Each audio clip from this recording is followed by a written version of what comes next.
E no nosso quadro de saúde dessa tarde, a gente vai falar sobre a patologia, qual que é a especialidade, o que que trata essa função da medicina. E para explicar para a gente, eu convidei a doutora Carolina Kozako Tawazawa, que ela vai explicar um pouquinho mais, passar todas as orientações para a gente. Tudo bem, doutora? Boa tarde. Tudo bem, Núbia. Boa tarde a todos aqui da região de Toledo, nossa cidade, né? Obrigada pela oportunidade.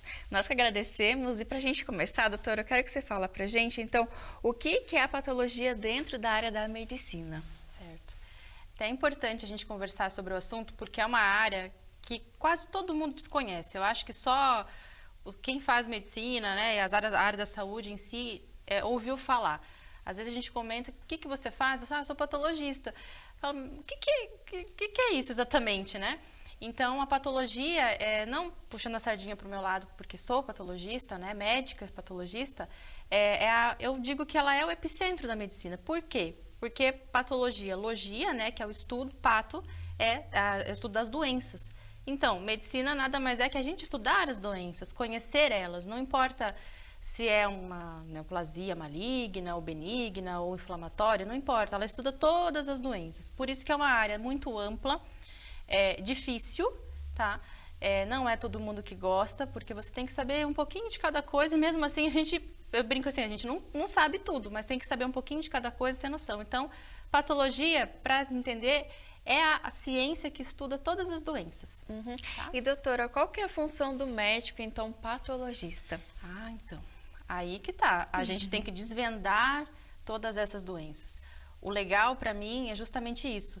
É esse poder, assim, de ser curioso e entender que doença é essa.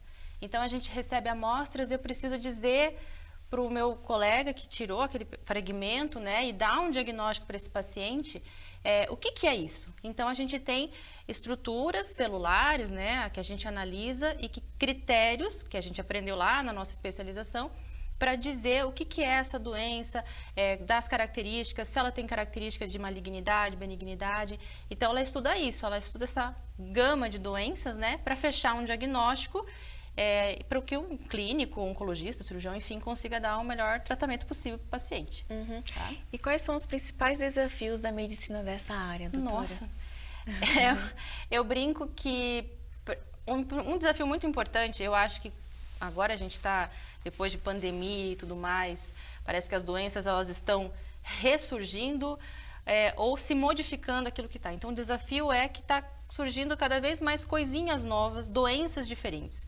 Quando eu era estudante de medicina, eu aprendi que tinha tantos tipos de câncer. Na minha especialização, a mesma coisa, só que daí aumentou um pouco. Agora, esse câncer, ele já tem subtipos. Então, o desafio é que ela é uma área muito ampla e que cada vez surgem mais doenças. Além do que, um grande desafio também, eu brinco que todo patologista ele é meio mágico, assim, a gente tem que ter bolinha de cristal. Às vezes a gente não recebe nenhuma informação e eu preciso dar o diagnóstico para o paciente. Então, é desafiador as doenças novas que estão surgindo e também dar os diagnósticos, e muitas vezes a gente não tem nenhum dado de informação e a gente precisa falar, é isso. E é isso que vai ser conduzida, né, ao tratamento do paciente. Então, doenças e também um pouquinho, né, de falta de dados, né, que às vezes atrapalha um pouquinho para a gente também. Né? E doutora, sobre a tecnologia, como que ela vem auxiliando na precisão desses laudos para o diagnóstico? A patologia ainda é uma área que, por mais que surjam muitas coisas tecnológicas que auxiliem, por exemplo, existem máquinas que elas podem acelerar o processamento desse material, né? Em algum outro momento, eu posso explicar como faz esse processamento do material. Então, às vezes, existem máquinas que vão acelerar isso. Legal. Só que nada, apesar da tecnologia, substitui os nossos olhos. Então, eu posso ter um scanner que eu consigo mandar escanear essa lâmina, mandar lá para o outro lado do mundo, para algum amigo meu, dar uma olhada, mas ele vai olhar. Precisa do olho. Então, assim, a tecnologia ajuda nessas coisas de agilidade, né? Mas nada ainda consegue substituir os nossos olhos. Eu sempre brinco, o patologista é um eterno curioso. Então, é aquele que está olhando e a gente usa, claro, todas as tecnologias possíveis, né? Para nos auxiliar a nosso favor, mas mesmo assim, é o olho. Os nossos olhos é tudo, né? É tudo para dar o diagnóstico. E doutora, uma dúvida muito recorrente que as pessoas têm com certeza, se existe uma maneira assim simples da doutora explicar pra gente, sei que existe muitos nomes técnicos, enfim, mas como que é a análise de um tumor benigno e maligno? Se você for procurar na internet, existem, eu até, às vezes eu leio algumas coisas que falam assim, eu não sei quem teve um câncer maligno. Quando você escuta a palavra câncer, câncer é sempre ruim, né? Câncer é câncer, não precisa falar maligno, né? É uma palavra só. Para a gente avaliar isso em relação à consequência para os pacientes, se você pega um laudo e diz assim, deu um resultado de uma neoplasia benigna. Dependendo do caso, na grande maioria dos casos, porque eu sempre falo, cada caso é um caso, é aquela lesão que não vai causar danos maiores para o paciente, né?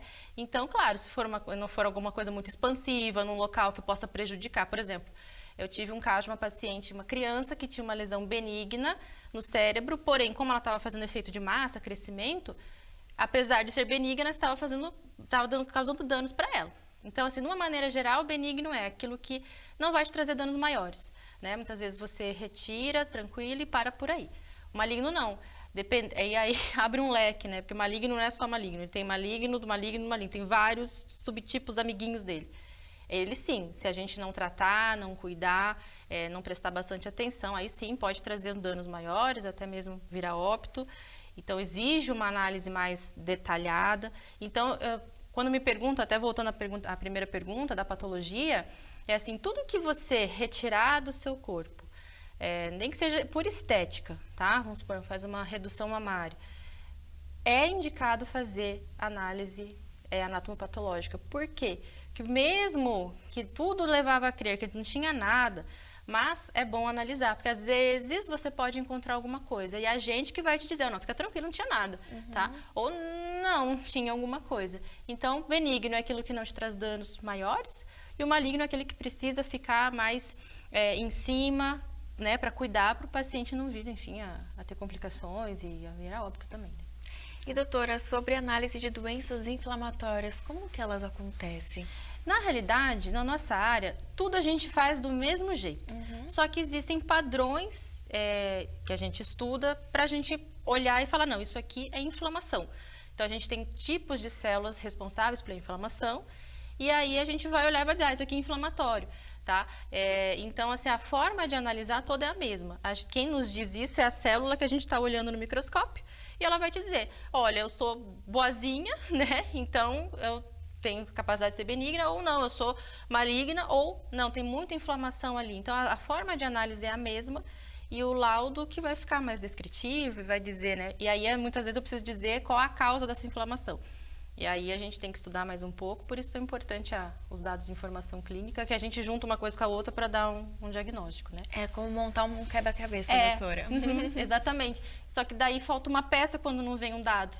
E aí a gente, com a nossa experiência de vida, a gente vai tentando fechar esse quebra-cabeça da forma que dá. Mas é bem difícil. Quando tem todas as peças, fica mais fácil, né? Então, no caso das doenças infecciosas, também é dessa mesma maneira? É a mesma maneira. Uma das coisas legais da patologia, que eu falo da doença infecciosa, é que a gente muitas vezes consegue induzir quem que está causando. Quem é esse bichinho, esse agente etiológico? Né? Porque ela forma estruturas, a célula forma estruturas que falam assim, isso aqui tem mais favor de ser um fungo ou de uma bactéria. Então, assim, o legal da patologia é justamente isso. Eu brinco, né, que eu vejo célula grudada num vidrinho, né, que é a lâmina, e a partir dali a gente tem um diagnóstico. Então, infeccioso ou inflamatório, até mesmo as neoplasias, a forma é a mesma. O que vai dizer para mim é os nossos critérios, né, de especialista, para a gente diferenciar quem que é quem, entendeu? E, doutora, por que geralmente os médicos pedem para a gente fazer os exames a cada 6 meses? Por que tem que ter esse intervalo? É uma pergunta, uma vez já me fizeram essa pergunta, e assim, para mim, né, pra gente que é patologista, não influencia muito porque eu não tenho contato direto com o paciente. Então, eu penso, da minha maneira, é que 6 meses não é nem tão longe e nem tão perto. Porque se eu tenho uma lesão, vamos supor, está acompanhando uma lesão na mama. Olha, fiz vários exames, parece que ela está estacionada, não modificou. Vamos esperar daqui 6 meses para ver, porque às vezes dá um tempo para ela modificar ou não. E se mudar alguma coisa, a gente consegue ainda tratar. Claro que cada caso é um caso, dependendo da história, às vezes tem lesões malignas que podem crescer 24, 48 horas, mas aí o médico vai ter a história toda, não vai deixar chegar a tal ponto. Então, eu acredito que não é tão longe para o paciente retornar, porque se eu falo assim, Nubia, volta daqui a um ano, nossa, só em 2024. Então, é melhor a gente voltar lá no final do ano para ver se está tudo certo, se não modificou. Se você notar alguma coisa antes, você volta. Então, eu acho que é por conta do tempo, para dar tempo se alguma coisa alterar. E se alterar, eu consigo te resgatar. Então, eu acredito que seja mais isso.